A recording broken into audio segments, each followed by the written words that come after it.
अगर रिकॉर्ड्स ऐसे ऐड हो गए जो हम देख रहे हैं कि हो जा रहा है ना, तो सबसे बड़ी प्रॉब्लम है कि अगर इसमें किसी एक रिकॉर्ड के ऊपर अगर मुझे कोई काम करना हो, इतने सारे में अगर मुझे इस वाले पे कोई टास्क करना हो, मुझे इस वाले पे कोई टास्क करना हो, हम इसे पहचानेंगे कैसे?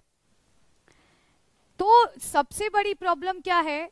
सबसे बड़ी प्रॉब्लम है कि रिकॉर्ड्स की यूनिकनेस नहीं हो पा रही है, रिकॉर्ड्स की डुप्लीकेसी आ रही है, जिसको हम रिडंडेंसी भी कहते हैं। अब ये एक बहुत बड़ी इशू है। इस प्रॉब्लम को सॉल्व करने के लिए हर एक टेबल के अंदर, आपने कॉर्ड्स रूल्स के बारे में पढ़ा होगा, पढ़ा है? कॉर्ड्स, ईएफ कॉर्ड, जिन्होंने डेटाबेस डेवलप किया, ईएफ कॉर्ड ने अपने कितने 12 अपने 12 रूल्स दिए, इंक्लूडिंग 0 रूल। उस 12 रूल में उन्होंने कुछ आइडल डेटाबेस की कंडीशंस बताए। उसमें जो 0th रूल है वो ये कहता है कि हर एक टेबल के पास कम से कम एक प्राइमरी की का कॉलम होना चाहिए। हर एक टेबल के पास अपना एक कॉलम कैसा होना चाहिए? प्राइमरी की कॉलम होना चाहिए। प्राइमरी की कॉलम क्या करेगा? प्राइमरी की कॉलम ये मेक श्योर करेगा कि उस कॉलम में आने वाली सारी वैल्यूज यूनिक हैं। प्राइमरी की कॉलम ये मेक श्योर करेगा कि कम से कम उस कॉलम में आने वाली सारी वैल्यूज क्या हैं? यूनिक है। जैसे अगर इस टेबल के अंदर मेरे पास एक भी ऐसा कॉलम होता जिसकी वैल्यू हर एक रो के लिए अलग अलग है, तो हम उस कॉलम की मदद से हर एक रो को यूनिकली आइडेंटिफाई कर पाते क्या? जैसे अब ये वाला ही है, मान लो, जैसे यही है। अब ये तो वैसे सिस्टम जनरेटेड है, ये तो एसक्यूएल जनरेट कर रहा है, हमारे टेबल का कॉलम नहीं है, ये अलग से ऐड हो गया है। लेकिन अगर ऐसा ही एक कॉलम मेरे पास इसमें होता जिसका कोई एक नाम होता, मान लो आईडी, सीरियल नंबर या कुछ ऐसा, तो हम इस कॉलम की मदद से क्या हर रो को अलग अलग नहीं पहचान पा रहे ना? तो क्या है कि अगर मेरे पास एक ऐसा कॉलम होता जिसमें मान लीजिए ऐसी वैल्यूज स्टोर होती, तो क्या हम इनकी मदद से हर एक रो को यूनिकली पहचान पाते?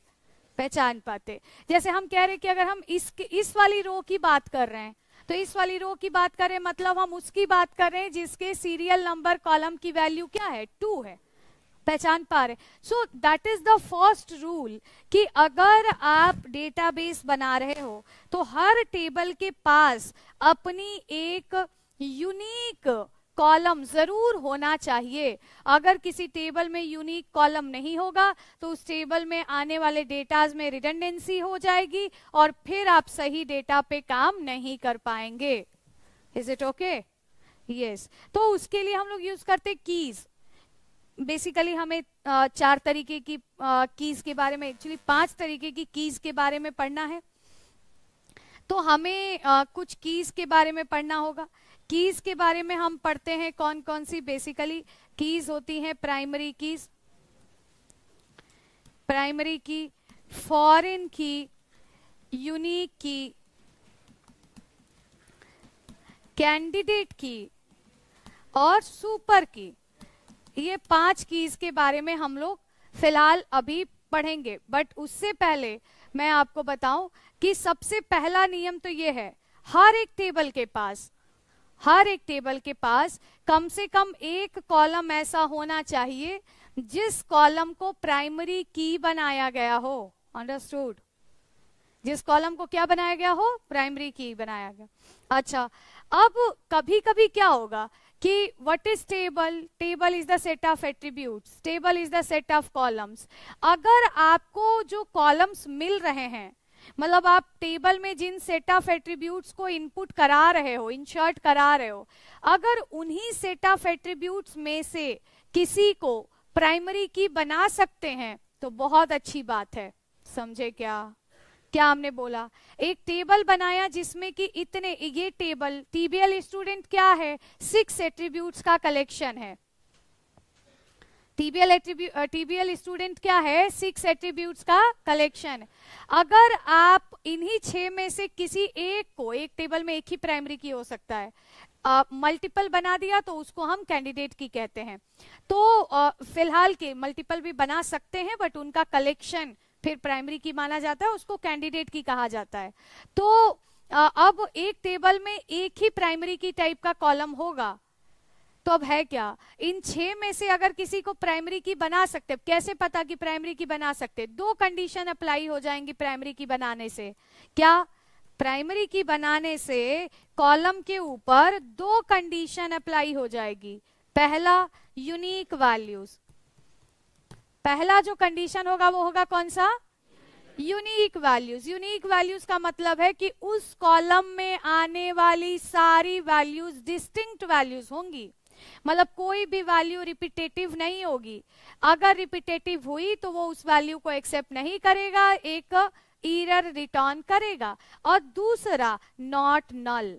नॉट नल का मतलब है, आपने एक चीज देखा कि यहाँ पे जब हमने आपको टेबल के कॉलम्स दिखाए तो इन कॉलम्स में ये तो इनका नाम था, ये जो वेर कैर विगिंट ये लिखा गया है उसका डेटा टाइप है, लेकिन ये जो नल नल लिखा गया ये क्या है, डिफॉल्ट वैल्यू। ये क्या है, डिफॉल्ट वैल्यू है। जैसे अभी हमने इन शॉर्ट का, what is null, null is the default value of column. Default value का मतलब तो हम समझते हैं, है ना। अभी हमने एक और तरीके का इंशॉर्ट कमांड देखा। एक इंशॉर्ट कमांड तो ऐसे देखा जो अभी आपने लिखा, एक इंशॉर्ट कमांड ऐसे भी देखा हमने जिसमें हम स्पेसिफिक कॉलम में वैल्यू ऐड कर सकते हैं।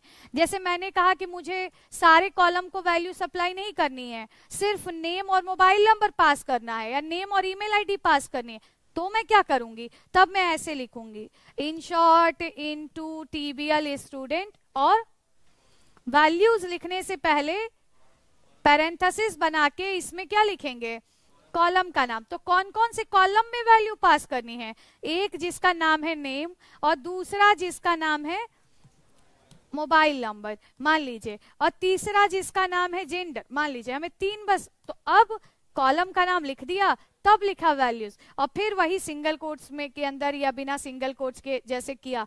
तो नेम जैसे हमने पास कर दिया कुछ और, जैसे मोबाइल नंबर हमने कुछ भी पास कर, जेंडर हमने पास कर दिया 1। बात समझ आ रही क्या। अब ये है, अगर यहाँ पे आपने सीक्वेंस इसके हिसाब से नहीं रखा, नंबर ऑफ वैल्यूज इसके हिसाब से नहीं रखा, डेटा टाइप इसके हिसाब से नहीं रखा, तो वो एरर जनरेट करने लगेगा। समझ आ रही बात। तो अब मैं अगर इसको सिर्फ इतना सेलेक्ट करूं और मैं अगर एग्जीक्यूट करूं, तो आपने नेम मोबाइल नंबर जेंडर के लिए तो वैल्यू बताई, जिसमें वैल्यू पास नहीं किया उसमें क्या दिखेगा, नल दिखेगा। तो null is a special literal, null is a special value that represents the absence of memory. Null is a special literal that represents the absence of memory. null value जहां भी दिखे, एक null ऐसे भी है, एक सिंगल ऐसे भी है, सिंगल कोट्स में डाल के लिख दिया null, ये वो नहीं है। ये जो आपने सिंगल कोट्स में नल लिखा ये क्या है, ये स्ट्रिंग टाइप की वैल्यू है। लेकिन एक नल वो है जो बिना सिंगल कोट्स के ऐसे लिखा जा सकता है। यही एक वर्ड है जो आइडेंटिफायर भी नहीं है, कीवर्ड भी नहीं है, वैसे कीवर्ड की तरह काम करता है, बट फिर भी आप इसको इस लिटरल को ऐसे पास कर सकते। क्यों, this is a special literal of string type, जो बताता है कि यहाँ कोई भी मेमोरी यूज नहीं की गई। तो ये नल है। अब अगर इन 3 कॉलम में हमने डेटा पास किया, एग्जीक्यूट करा, एक रो ऐड हो गया, अब फिर मैं इसको सेलेक्ट करूं और एग्जीक्यूट कराऊं, तो मैं देखूंगी कि जितने में हमने डेटा ऐड किया वो तो दिख रहा है, जिसमें नहीं ऐड किया उसमें क्या दिख रहा है, NULL नल दिख रहा है। और इसका थोड़ा सा दिखाने का तरीका भी, ऐसे बैकग्राउंड येलो है और ऐसा दिख रहा है। तो ये जो है नल वैल्यूज हैं। अब अगर प्राइमरी की टाइप का कॉलम आपने लगा दिया तो उससे एक और कॉन्सेप्ट, एक और वैलिडेशन ऐड हो जाता है, नॉट नल। नॉट नल का मतलब है प्राइमरी की वाला कॉलम खाली नहीं होगा, नल वैल्यू एक्सेप्ट नहीं करेगा, मतलब कोई ना कोई वैल्यू तो इंसर्ट करना पड़ेगा और यूनिक वैल्यू भी इंसर्ट करना पड़ेगा। समझे क्या। तो प्राइमरी की लगा देने से ये दो नियम ऐड हो जाता है। अब मेरे पास ये 6 कॉलम का सेट है, इन 6 में से अगर किसी को प्राइमरी की बना सकते हैं तो वेल एंड गुड। कोई डेटा यूजर से आ रहा है, एक डेटा आ रहा है जो 6 डेटा 6 वैल्यूज का कलेक्शन है, उन 6 में से ही अगर किसी को हम प्राइमरी की बना लें, जैसे मेरे पास एक स्टूडेंट आया, मुझे लगा ऐसे तो हजारों स्टूडेंट्स आएंगे, मैं हर एक स्टूडेंट को यूनिकली कैसे पहचानूंगी, तो मुझे लगता है जो जो स्टूडेंट आ रहा है अपने साथ कुछ डेटा ला रहा है, और अगर उसी में से हम किसी डेटा को प्राइमरी की तरह यूज कर सके तो बहुत अच्छी बात है। जैसे मोबाइल नंबर, जैसे ईमेल आईडी, जैसे ये कुछ इंफॉर्मेशन है। बट मुझे लगता है ऐसा भी हो सकता है कि किसी स्टूडेंट के पास मोबाइल ना हो, ऐसा भी हो सकता है किसी स्टूडेंट के पास ईमेल आईडी ना हो, या ऐसा भी हो सकता है कि वही स्टूडेंट दोबारा हमारे यहाँ पढ़ने आए हमारे बिजनेस के हिसाब से, तो मुझे लगता है वो दोबारा आएगा तो वही मोबाइल नंबर फिर लाएगा, वही ईमेल आईडी फिर लाएगा, तो फिर मैं दोबारा उसको कैसे रजिस्टर कर पाऊंगी। तो मुझे लगता है कि नहीं, जो स्टूडेंट के साथ डेटा आ रहा है उसमें से हम किसी को प्राइमरी की तरह यूज नहीं कर पाएंगे। एक तो है कि कर पाएंगे देन बहुत अच्छी बात है। अगर मुझे लगता है कि उन सेट ऑफ एट्रीब्यूट्स जिनको हम डेटाबेस में ऐड कर रहे हैं, टेबल में ऐड कर रहे हैं, अगर उनमें से हम किसी को भी प्राइमरी की तरह यूज नहीं कर सकते तो हम एक अलग से कॉलम बनाते हैं जिसको कहते हैं ऑटो इंक्रीमेंट। एक अलग से कॉलम बनाते हैं जिसको कहते हैं ऑटो इंक्रीमेंट। एक ऐसा कॉलम इंटीजर टाइप का जिसकी वैल्यू हर आने वाले रिकॉर्ड के लिए अपने आप एक एक करके बढ़ने लगती है, तो हमें उसमें कौन सी वैल्यू डालनी है उसका चिंता करने की जरूरत नहीं है। और फायदा यह है कि वो वाला कॉलम रिकॉर्ड को यूनिकली आइडेंटिफाई करने में भी बाद में मदद करेगा। क्या बात समझ आ रही?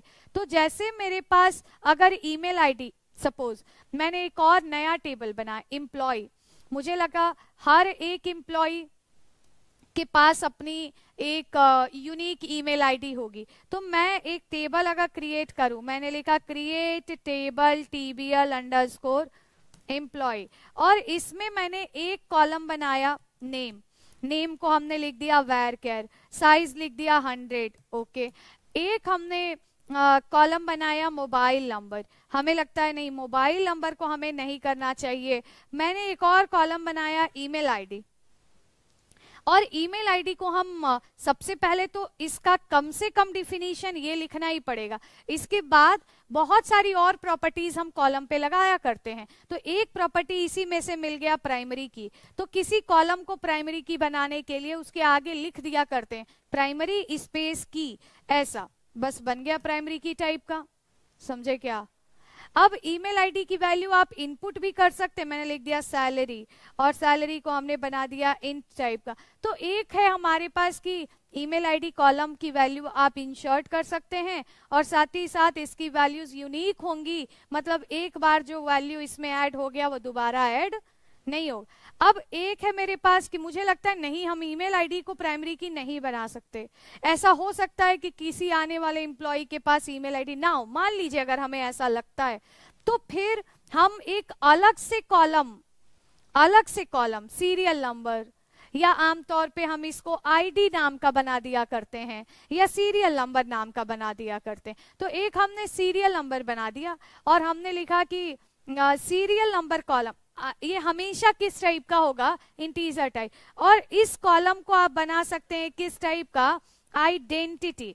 फिलहाल MS SQL में आइडेंटिटी कहते हैं, इसको ऑटो इंक्रीमेंट भी कहते हैं। तो आइडेंटिटी एक फंक्शन है, एक कीवर्ड है, और इसमें दो पैरामीटर्स पैरेंथेसिस में पास किया जाता है, एक सीड वैल्यू और दूसरा इंक्रीमेंट वैल्यू। सीड का मतलब डेटा इंशॉर्ट होना कहां से शुरू होगा, सीड का मतलब स्टार्टिंग, और इंक्रीमेंट का मतलब हर बार कितने से इंक्रीज होगा। जैसे मैंने लिख दिया 1,1 1,1 का मतलब इस टेबल में जब पहला रिकॉर्ड ऐड होगा तो सीरियल नंबर में अपने आप 1 ऐड होगा, और जब दूसरा इंसर्ट होगा तो प्रीवियस मैक्सिमम को उठाएगा और उसमें +1 करके एक नई वैल्यू बना के नई आने वाली रो में डेटा इंसर्ट करेगा। समझे क्या? तो सीरियल नंबर कॉलम में आपको डेटा इंसर्ट नहीं करना पड़ेगा। Identity column does not accept any external value, ये ऑटो जनरेटेड होता है। तो ऑटो जनरेटेड के केस में आप इसमें अपने हिसाब से वैल्यू ऐड नहीं कर पाएंगे, बिकॉज इसमें ऑटो इंसर्टेड ऑफ होता है। तो आप इसमें जब जब कोई नया रो ऐड करेंगे, सीरियल नंबर में अपने आप 1 2 3 4 5 6 ऐसे ऐड होता चला जाए। समझे क्या? आप इसको लिख सकते हैं, हमने लिख दिया 101। 101 का मतलब पहली वैल्यू जो ऐड होगी वो 101, उसके बाद 102, 104, 105। अगर आपने 105 को डिलीट भी कर दिया तब भी अगला आएगा 106, बिकॉज वो कहीं सेव करके रखता है कि मैक्सिमम वैल्यू क्या थी, और आगे आने वाली वैल्यू में इंक्रीमेंट वैल्यू को ऐड करके एक नई वैल्यू जनरेट कर देता है। समझे क्या? तो हमारे पास ये दो ऑप्शन है। एक, आप टेबल के अंदर जिन सेट ऑफ एट्रीब्यूट्स को ऐड कर रहे हो उसी में से किसी एक को प्राइमरी की बना लो। अगर कोई प्राइमरी की नहीं बनने लायक है तो फिर आप उसमें एक अलग से सीरियल नंबर कॉलम को आइडेंटिटी टाइप का बना के इसी को प्राइमरी की टाइप का भी डिक्लेयर कर सकते हो। समझे क्या? अब इसमें प्राइमरी की अलग एट्रीब्यूट है और आइडेंटिटी अलग एट्रीब्यूट है। तो आप चाहो तो आप प्राइमरी की को पहले और आइडेंटिटी को बाद में भी कर सकते हो, लेकिन प्राइमरी की को पहले और डेटा टाइप को बाद में नहीं कर सकते, क्योंकि पहले कॉलम का नाम और डेटा टाइप आएगा, उसके बाद कोई भी और प्रॉपर्टीज ऐड हो सकती हैं। समझे क्या? यस। तो इस तरीके से भी हम चाहे तो एक टेबल बना हम ऐसा भी बना सकते हैं कि एक कॉलम आइडेंटिटी बनाए, इसको प्राइमरी की ना बनाए, और अलग से एक ईमेल आईडी बनाए, इसको प्राइमरी की बनाए। आपकी मर्जी, आप कुछ भी कर सकते हैं। तो फिलहाल आइडेंटिटी हम तभी बनाया करते हैं जब टेबल में प्रेजेंट कॉलम्स में से कोई प्राइमरी की टाइप का बनने के लिए तैयार ना हो, बनने लायक ना हो। बताओ, ये बात समझ आई? तो पहली बात जो हमें समझ आ रही है वो ये है कि जब भी हम टेबल बनाएंगे उन टेबल में कोई ना कोई एक कॉलम प्राइमरी की टाइप का जरूर बनाएंगे। अब मुझे ही ये सोचना पड़ेगा कि इस टेबल में हम कौन कौन सी वैल्यूज ऐड कर रहे हैं, क्या उन्हीं में से किसी को प्राइमरी की बनाया जा सकता है? बनाया जा सकता है तो ठीक है, नहीं बनाया जा सकता तो अलग से एक आइडेंटिटी टाइप का कॉलम ऐड करके सीरियल नंबर या आईडी नाम का, और उसी को प्राइमरी की टाइप का भी बना सकते हैं।